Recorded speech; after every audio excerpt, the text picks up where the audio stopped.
Hi everybody, we've got a book at home called Children's Letters to God. It's quite funny and moving. And here's a letter from Elliot. Dear God, I bet it's very hard for you to love all of everybody in the whole world.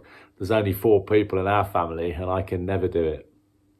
Well, love is very much at the heart of today's word of hope, the necessity of the cross, the demonstration of God's love through the cross. That's what we're thinking about. We're on the Emmaus Road. That was our passage. Those 2 companions walking along together. I hope you can use your imagination to put yourself in that vivid scene. After hearing the confusion and the muddled conversation of those companions on the road, Jesus points backwards. Verse 27 of today's passage says, beginning with Moses and all the prophets. Well, Jesus went back into what we now call the Old Testament, and he showed them that sacrifice, redemption, are just woven into the big story of God.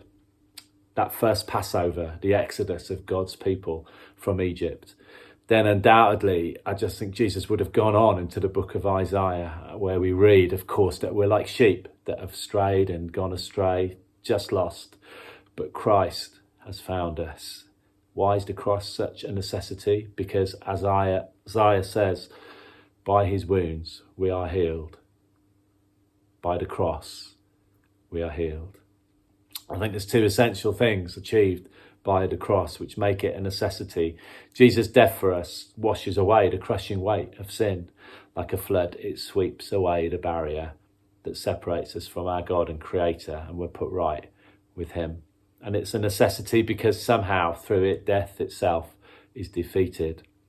How exactly did it achieve all this? Well, there's many hundreds, thousands probably of theological works and theories and books that you can read if you want to.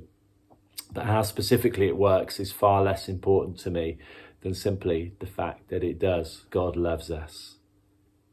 That's the heart of the Christian faith.